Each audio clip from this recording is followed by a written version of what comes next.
Good morning, good afternoon, everyone. Our team is presenting on the work we are doing in the Philippines to build the capacity of Preservice instructors through collaboration during the global pandemic. I'm Dr. Anna Marty, research faculty at Florida State University, and I want to invite my colleagues to introduce themselves. Marian. Hi, I'm Marian Fesmeyer, and I'm also research faculty at Florida State University. And I'm Kate Schell, and I'm a doctoral student and research assistant at Florida State University. Next slide. FSU is partnering with RTI International to implement the Advancing Basic Education program in the Philippines. And you can find more detailed information about the ABC project on the chat. We posted a link that will give you access to the background information on the project, which you can read whenever you want. But I want to quickly share that ABC is a 5-year project funded by USAID with the goal of improving early reading, math, and social-emotional skills for Filipino children in the early grades.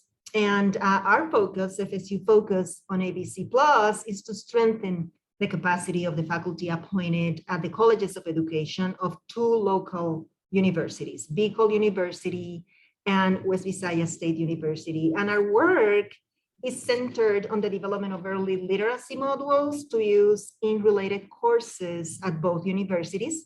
And also our work is focused in the delivery of research-based teacher professional development to ultimately build faculty's capacity in the use of the modules. Next. We want to invite each one of you to join us in exploring our efforts to engage in alternative work arrangements or alternative modalities, to engage in collaboration between FSU, Bicol University, and West Visayas State University when in-person training is suddenly impossible. In this section, I'm going to share with you how we pivoted to accomplish our goals related to development and implementation of the modules, delivery of capacity building experiences, and fostering connection between the development teams, faculty, and pre-service teachers enrolled in the early childhood education and elementary education programs at both universities. Next. In February 2020, I think that we all remember 2020, right? In February 2020, the FSU team collected baseline data and decided with the faculty from the 2 universities on the courses for module development. And it was at this February trip when the FSU team had to suddenly leave the Philippines because the country was going to be on lockdown due to the global pandemic. And we had to immediately plan how to adjust the rest of the activities to be implemented virtually. The 3-week development of the module, the training on delivery of the course, and monitoring and evaluation of the course delivery were planned and done virtually. Next. We developed 2 modules, one for the literacy development course, which is taught to students enrolled in the Bachelor's of Early Childhood Education at both universities. And the second module that we are now monitoring was for the Teaching Beginning Reading course, which is taught to the students in the elementary education program.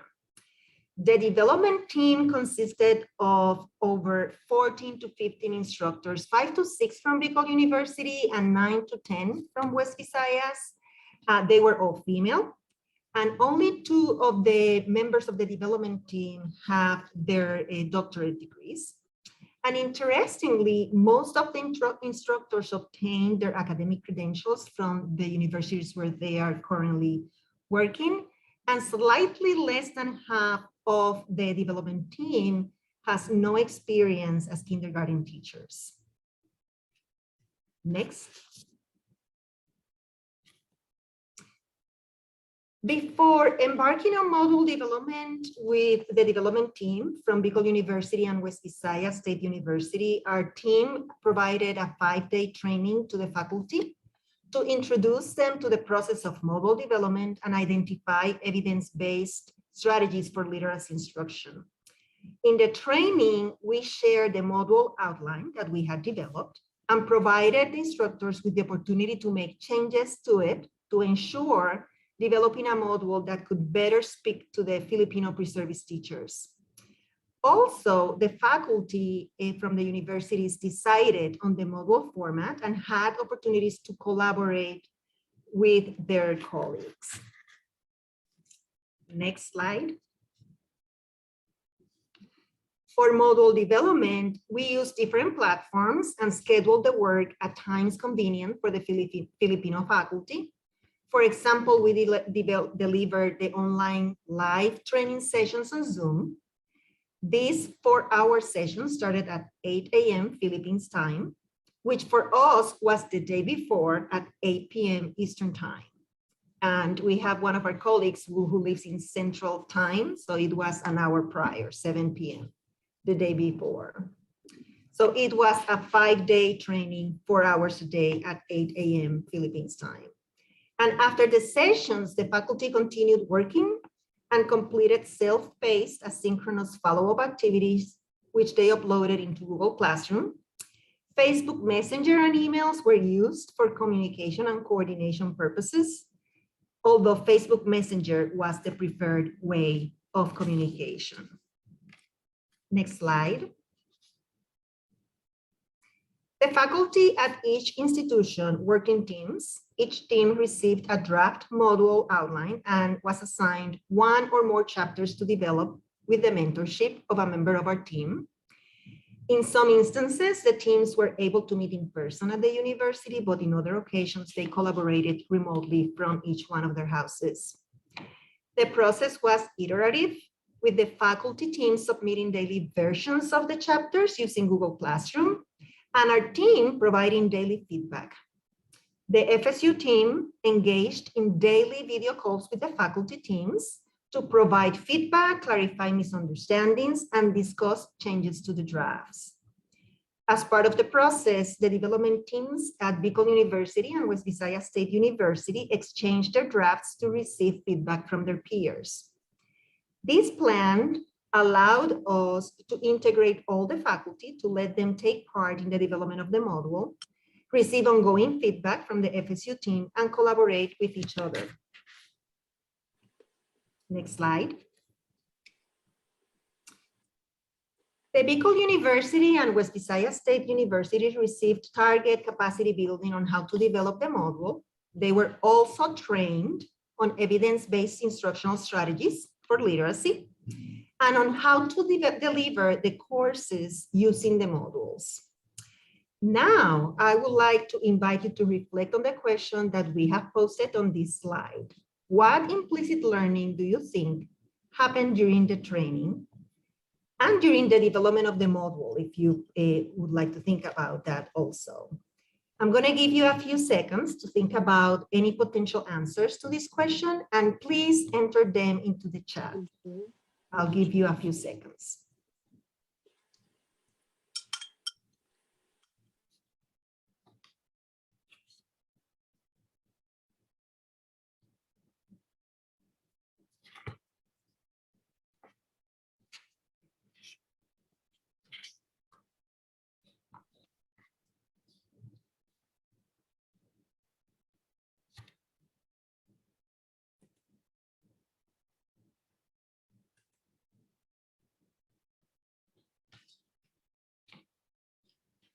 I trust that you are entering your answers.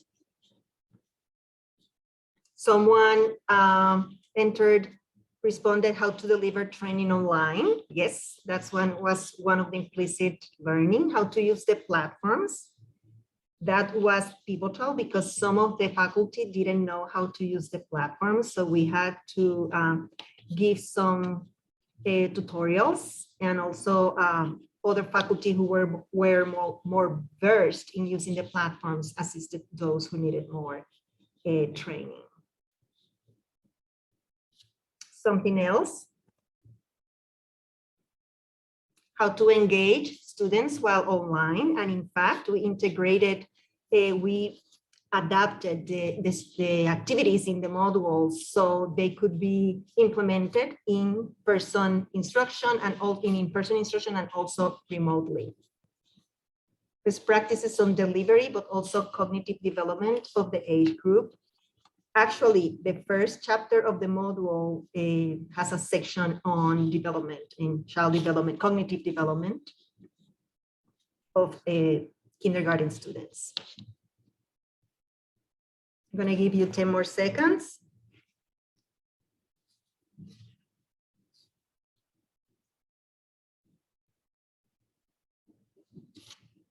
Thank you very much for your responses. They also implicitly, with our feedback and interaction with them, learned about academic writing and also about time management. They had to meet deadlines so we could finish the module development when we had planned. Thank you very much, everyone. Next slide. Last year, 30 Preservice students at Beacon University and 34 at West Visayas State University, the majority of them female, took the literacy development course through synchronous and asynchronous sessions using Zoom and Google Meet. They submitted assigned tasks on Google Classroom and communicated with the instructor and with each other using Facebook Messenger. At this very moment, we have 150 students at Beacon University and 60 at West Visayas State University taking the Teaching Beginning Reading course. All of them are in the elementary education program at both universities. Next. The monitoring, evaluation, and learning plan was also tailored considering the limitations posed by COVID. For data collection, the FSU team used electronic and virtual platforms to collect data that could inform any necessary revisions to the module. For example, instead of distributing paper versions of the pre and post test on early grade reading, the Preservice students completed the survey on Qualtrics, which is a user-friendly web-based tool that can be easily accessed and used on computers, smartphones, and tablets. Also, each month, the instructor received a Qualtrics link to provide rapid feedback on the chapters that they were currently teaching. And also the teachers' interviews, which were once a month, were held on Zoom or a Google Meet, depending on what was their preferred platform. And the focus group discussion with the Preservice students was also held on Zoom. Last, the instructor emailed video recording teaching sessions for each chapter for observation and feedback, since we couldn't do in-person classrooms observations. Next slide. Of course, meeting the goals of our work in the context of COVID did not happen without its challenges. For example, the time difference between FSU and the Filipino university teams presented logistical challenges that would be inexistent in the case of in-person engagements. For example, as the faculty completed their assigned chapters, the chapters were uploaded for the FSU team to review, and due to the time difference, there was a delay in feedback. Also, the weak internet infrastructure in the Philippines caused multiple disruptions during the delivery of the activities. And although virtual engagement allowed us to continue our work despite the disruptions caused by COVID, it does not replace the benefits of face-to-face interactions. For example, even when we provided demonstration videos, the Preservice faculty can benefit of additional demonstrations provided by the trainers in person.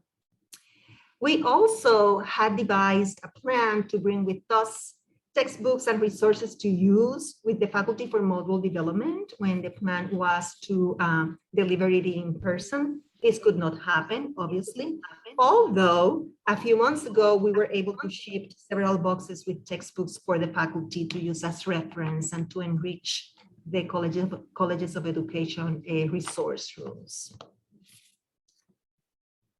Next. And despite the rapid adaptation of activities due to COVID, we understand that the delivery of the activities was mostly successful. Using Google Classroom allowed sharing of materials during development and delivery of the module. The faculty at both institutions worked very hard to meet their deadlines.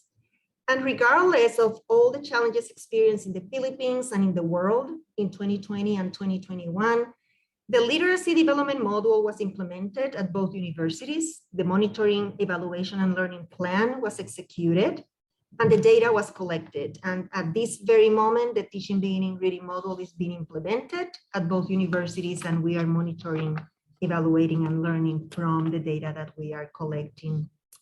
And also, the activities included in the module, activities for the students, they already have notes regarding how the activities should be completed in the context of virtual instruction modality, should they have to continue offering the courses remotely. I would like to close this section of our presentation by giving you the opportunity to listen from teacher Miles Cresola, who is one of the literacy development course instructors. And in this brief video clip, she shares about the experience teaching the literacy development course using the module developed by the Bicol University team. Can we play the video? Good day, everyone. I am Mylene Gilieva from Bicol University College of Education, all the way from Albay, Philippines, the land of Mayon volcano. So I am a faculty member of the Early and Late Childhood Department and currently the program advisor of the Bachelor of Early Childhood Education.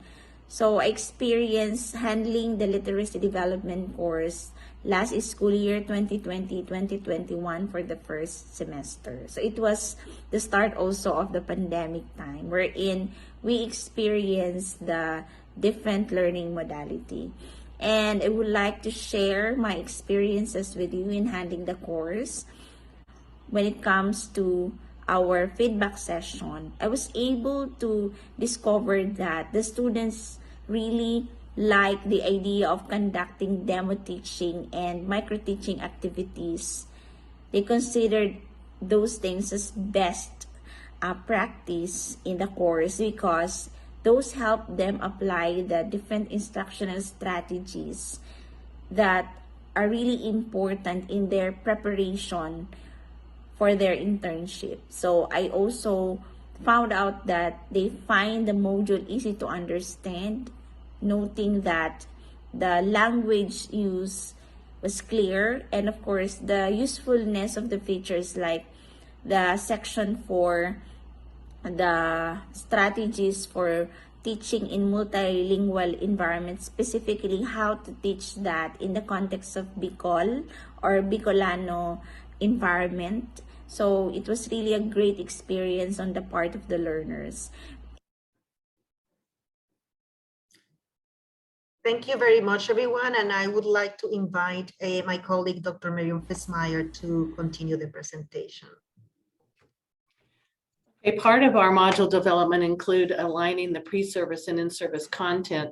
This was to build the capacities of the college faculty to teach the instructional strategies for multilingual environments, to prepare those students so that they had the same kinds of strategies that the primary teachers were learning. Next slide, please. There are a lot of activities that we did, and this one identifies some of the activities. And what we'd like for you to do is review the descriptions and rank how and identify how you would rank those activities in order of priority. Give them a quick description. So we're going to use Menti for this interactive activity to ask you to rank these. So I put the link in the chat to access the Menti, and Bree is going to show it as well.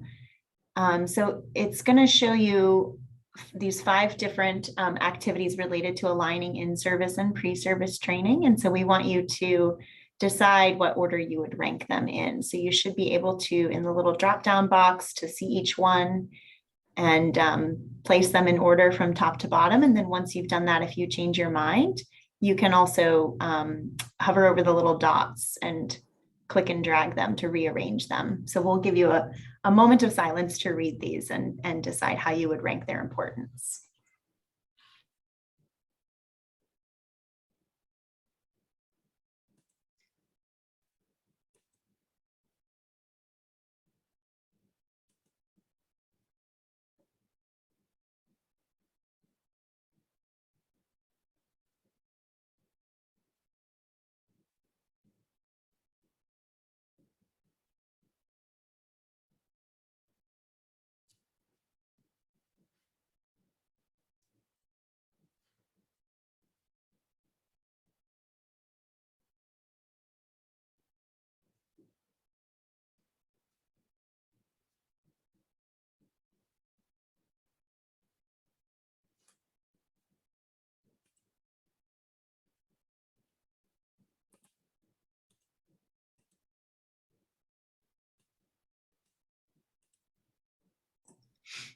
So we've added the link to the Whova chat as well. So if you were having difficulty accessing it, try clicking on it there.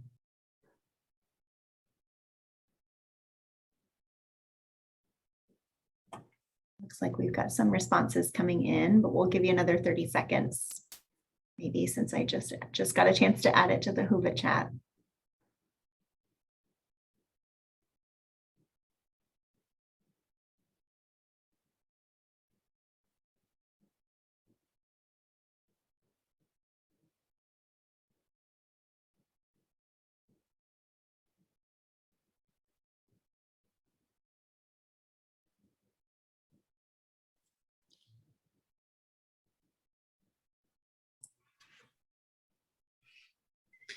So first, it looks like the first priority would be to make sure we provide opportunities for those students, not only to practice in the college classrooms, but also the primary and ECE classrooms. And when I taught at the university, that was one of the things I made sure that they practiced in my classroom, so they prepared to go out and accurately teach the concepts. Hands-on practice, all of the students were saying, as you saw from Dr. Riles, that they love the hands-on practice. They were glad to have an opportunity to do that. And then integrating the materials. So they actually practice with the real world materials that they would have. So interesting responses. And then we provided materials and resources, and Kate will explain some of that, so that we really worked with them on how to provide this in multilingual environments. Next slide.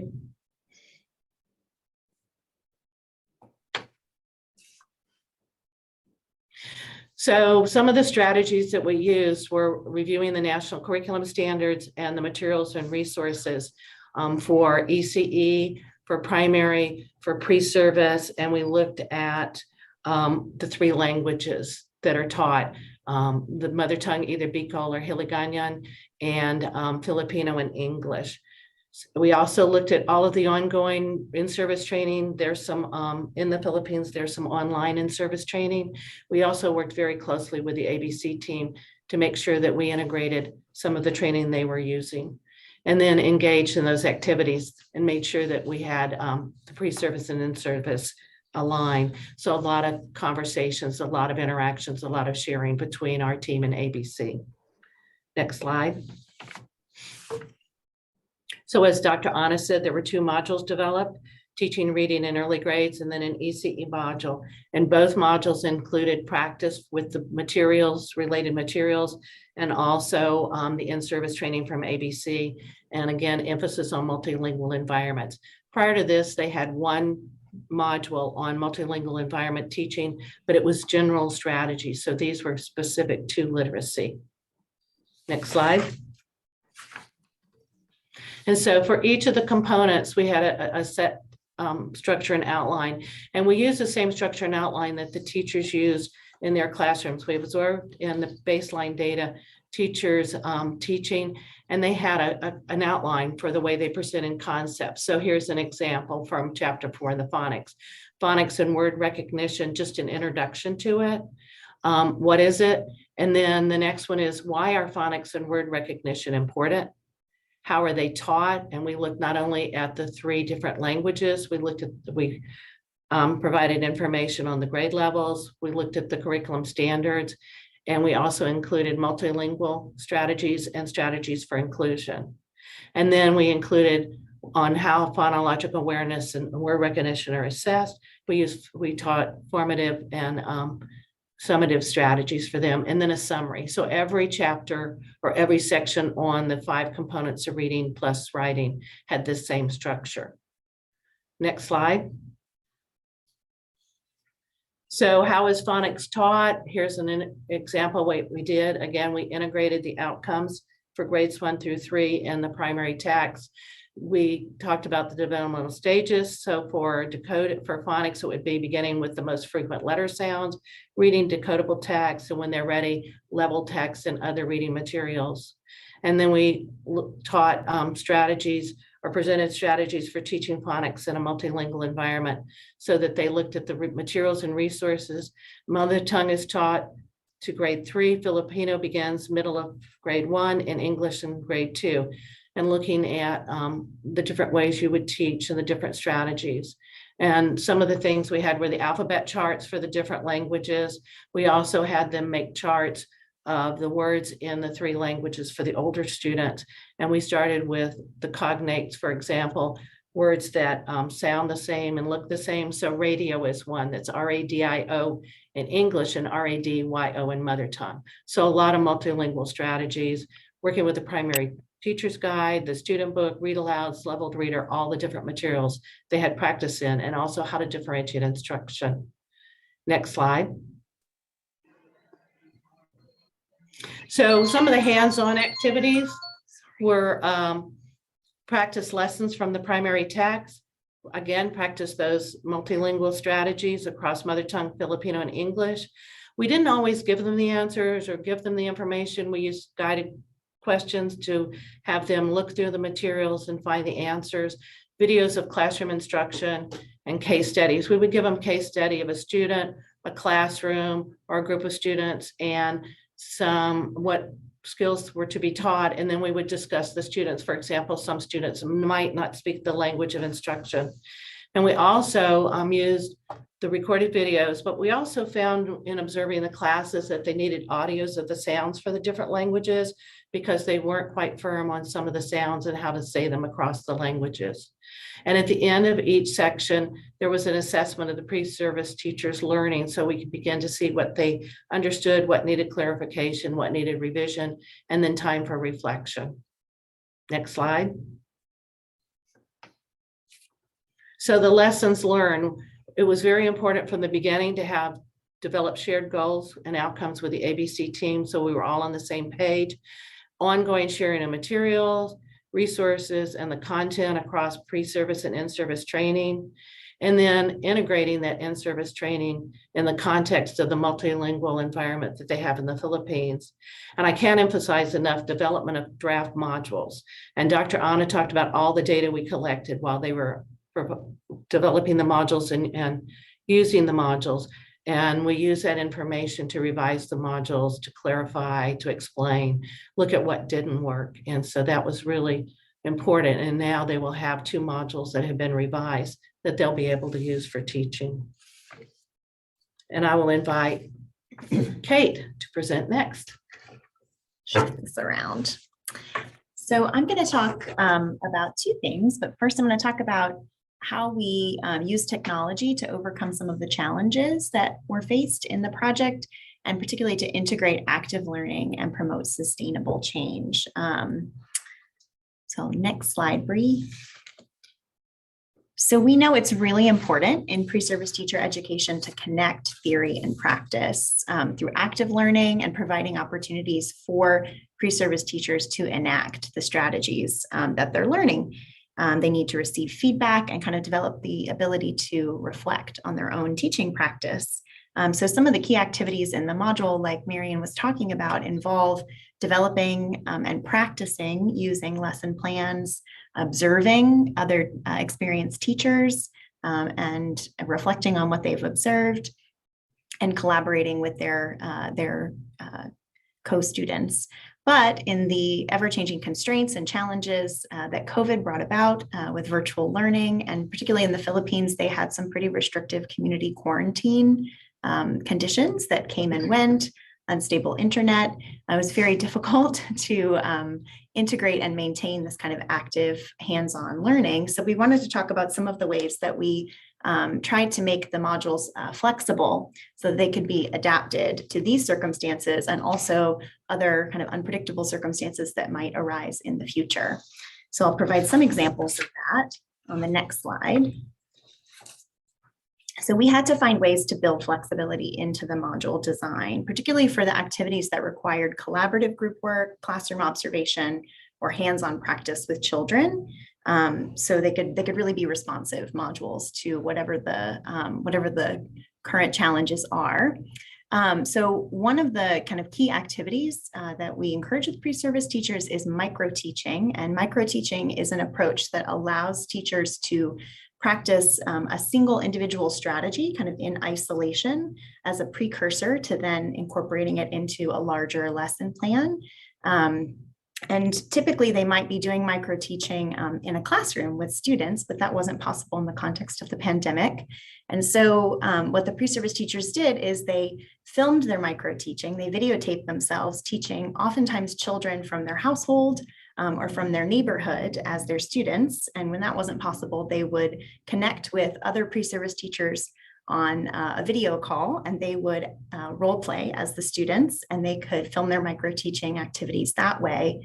And then they would submit those to the instructor for feedback, or sometimes they would share them with the entire class in a Facebook group for feedback. And one kind of side benefit actually to filming the micro teaching is that it allows the pre-service teachers to watch themselves and reflect on their own teaching practice. And research has shown that that's actually one of the biggest benefits of micro teaching, is that it encourages reflective practice for emerging teachers.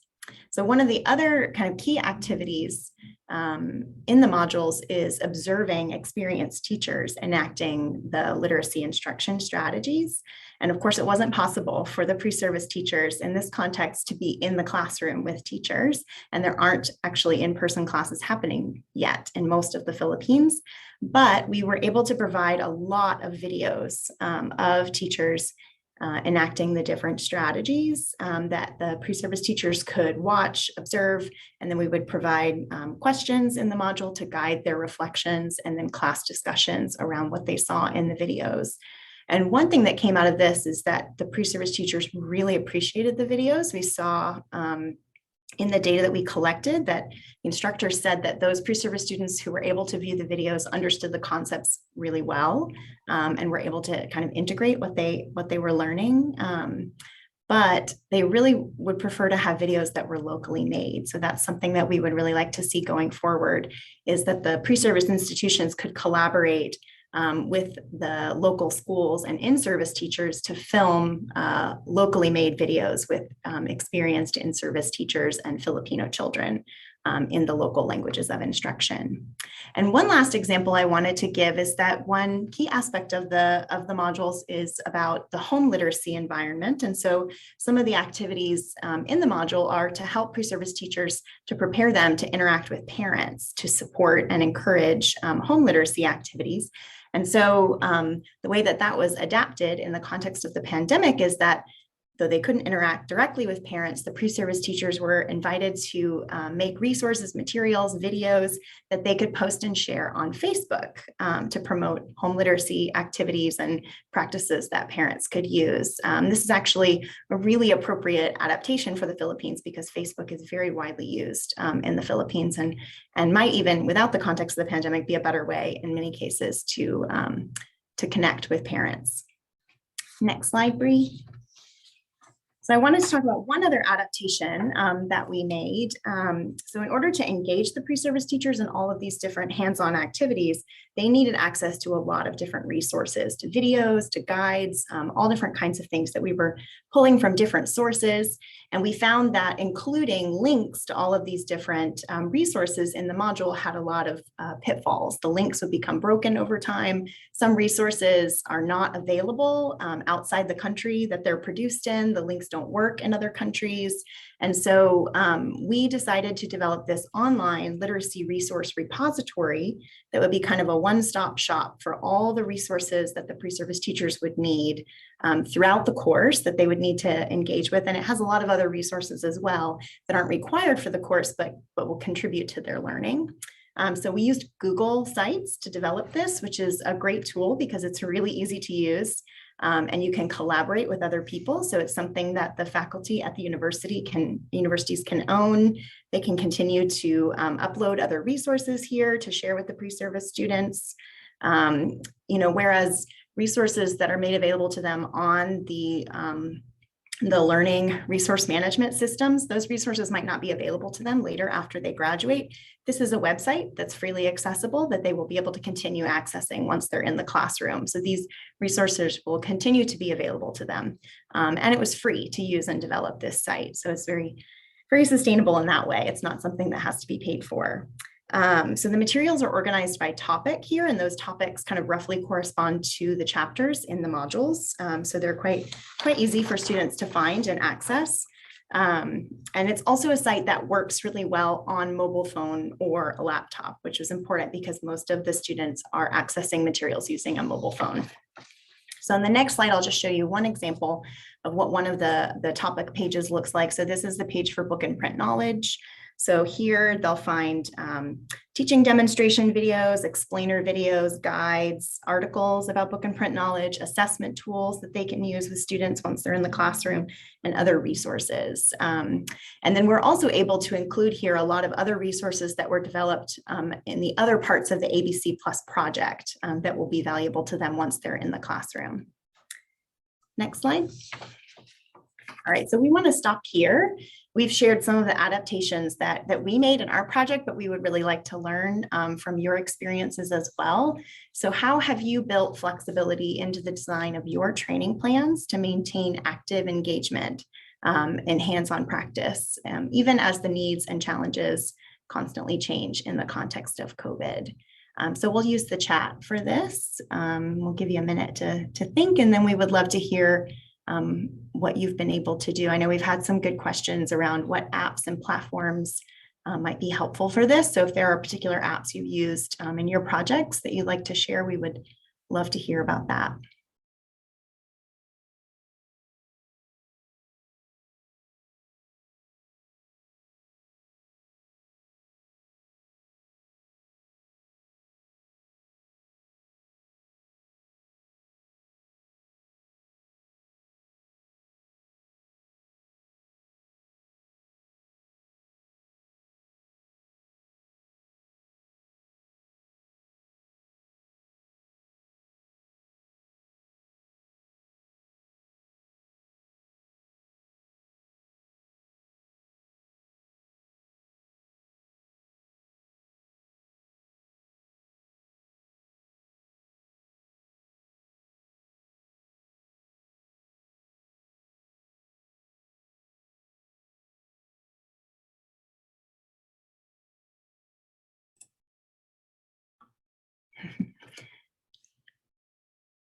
So I'm not seeing any responses. So maybe this is something we're all figuring out still, and that's perfectly fine. So I'll move on, and then we can come back to this at the end and build in your thoughts around this question into our question and answer at the end. So next slide, Bree. Okay, so the final section here, I just wanted to share with you some of our kind of emerging findings around this project. Like Anna said, we're still piloting the early elementary module, but we have finished piloting and are now and revising the early childhood education module. So I'll just share with you some of the results about what changes we found in the pre-service teachers' knowledge, skills, and attitudes related to early literacy in connection with that module. Next slide, Bree. Yeah, so what I'm going to present here are the results from the pre and post survey that Anna mentioned, and this was a 53-item questionnaire that they took on a web-based tool, and it covered the 12 components of literacy, which were the subdomains of literacy built into the curriculum in the Philippines, the national curriculum, and then also covered overall teaching approaches. And we used paired sample t-tests to compare the pre and post-test scores of the pre-service students. And we did some detailed analysis by cohort, by knowledge, skills, and attitudes, and by literacy components to try to see where there was growth and where we might need to continue to build capacity. So you can see an example here of some of the items that they were asked to respond to. So they were shown a pair of statements, and they were asked to select which one more closely aligned with their knowledge of best practices for literacy instruction. Next slide. Okay, so what we saw, these are the results for 41 pre-service students. So this is the students who completed both the pre and the post test, so we could compare their scores. We excluded some students who participated in a semester where there was a major typhoon in the Philippines partway through the semester that interrupted the course delivery. So we only included students who were able to complete the course, and that was these 41 students. And what we saw was, looking overall at their scores, we saw increases that were small but statistically significant between the pre and the post test. When we separated it out by knowledge, skills, and attitudes, we saw the largest increases in skills, After that were increases in knowledge, and we saw the smallest increases in attitudes. But actually, their pre-test scores on the questions related to attitudes were already relatively high compared to the other two. And then when we looked at their changes in scores by literacy component, we saw there were some areas where there weren't many changes, but they had relatively high scores to begin with. So those were areas where they already had some knowledge and some skills. And then we saw some areas where there were big changes. So alphabetic principle, concept of print, fluency, and writing. Those are the ones circled in yellow there. Those were the ones we saw the largest increases in their scores.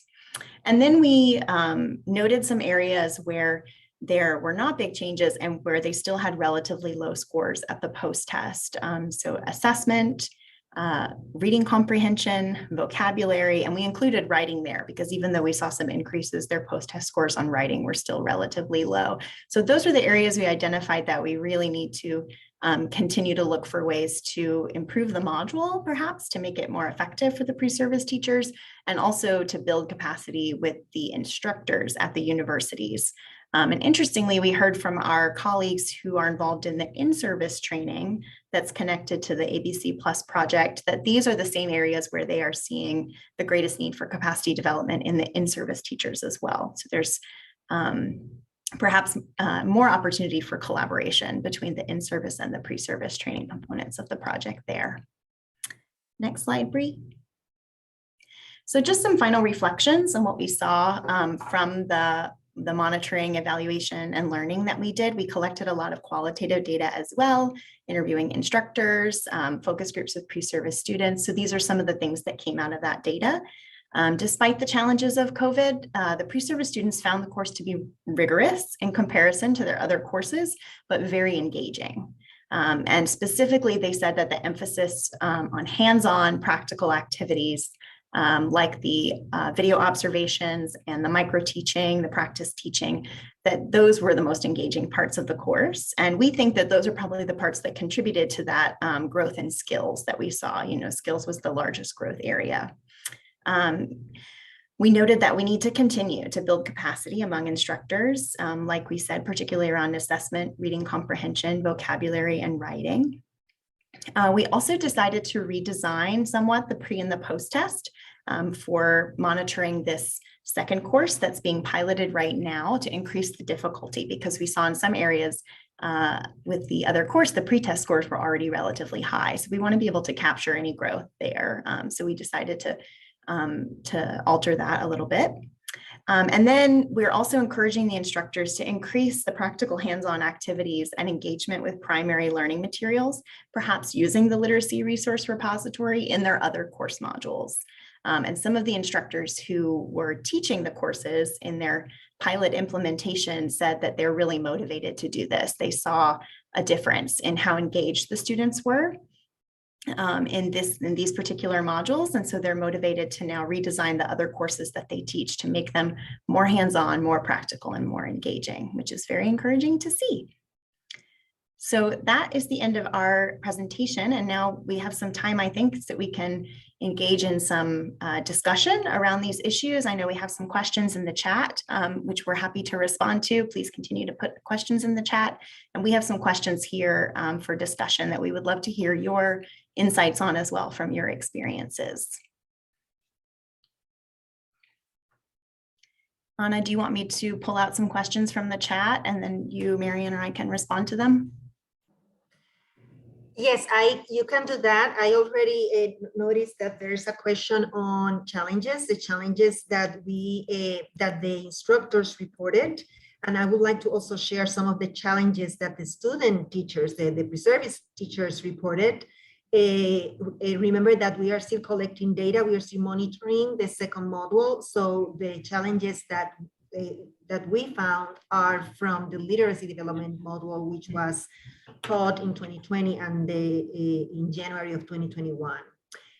So the teachers reported that one of the challenges is related with the instability of the internet infrastructure, limited bandwidth, which affected their ability to share the videos, either for them to upload the videos or the ability of the students to download videos to watch.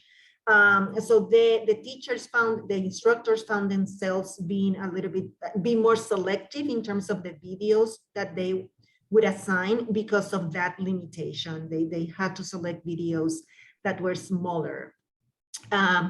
Also, the teachers reported that their inability to directly supervise the Preservice students affected, it was a challenge for them. Of course, they were used to teach in person, so moving to the virtual instruction modality, that was a challenge, that inability of directly supervising the students.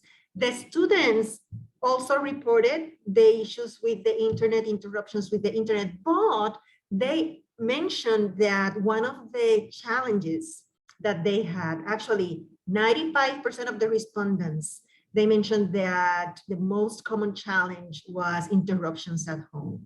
Since it was the first year of the pandemic, everybody was at home, so they experienced a lot of interruptions from all the members of the family that were at home. Also, the limited face-to-face interactions with their classmates was another challenge for them. So these are some of the challenges that were reported by the instructors and the student teachers. Is there any other question, Kate?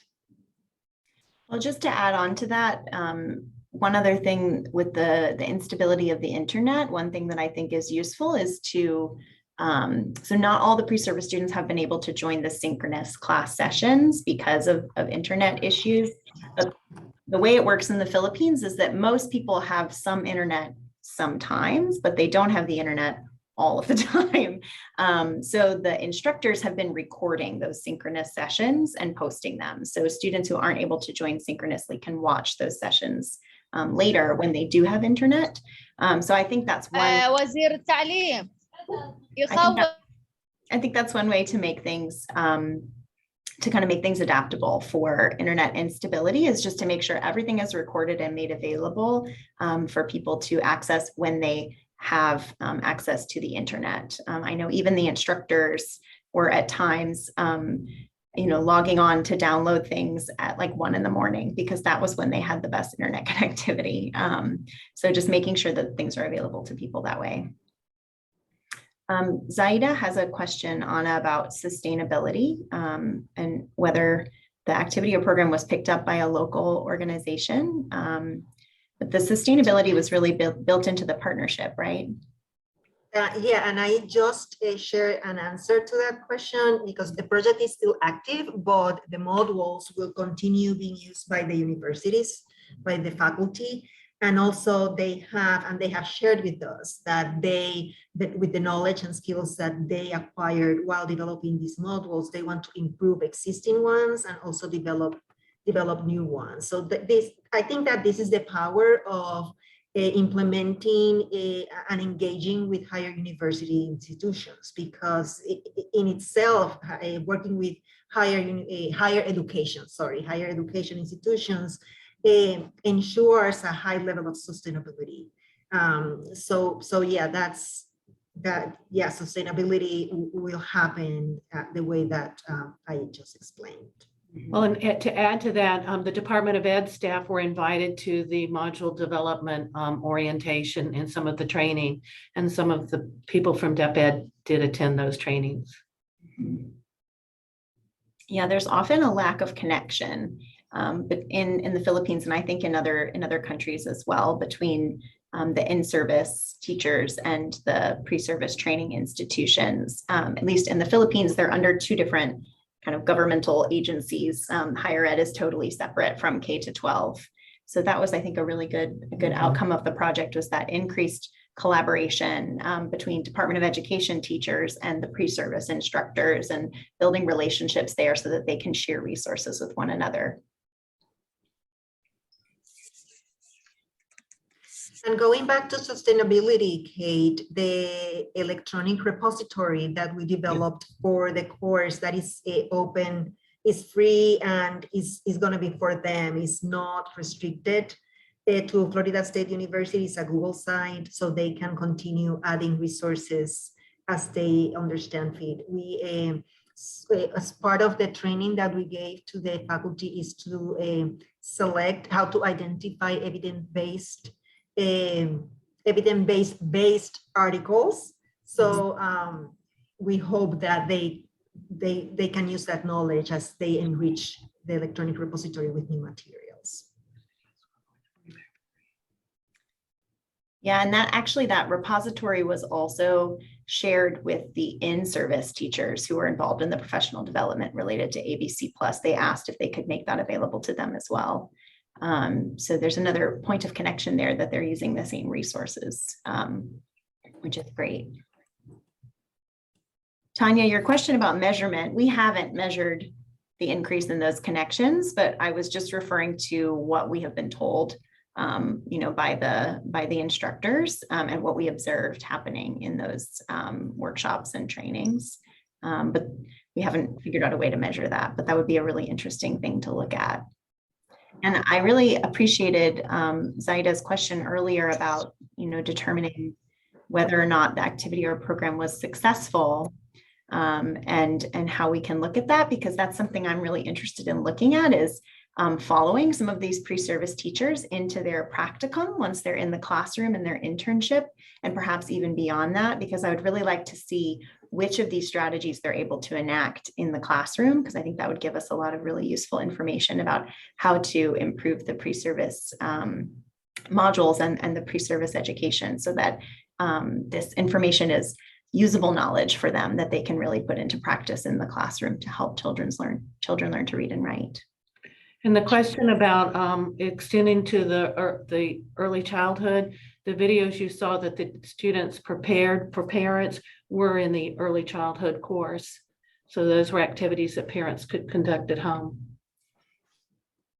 Oh, thanks for your comment, Tanya. That's really interesting. A social network analysis would be a really useful way to do that.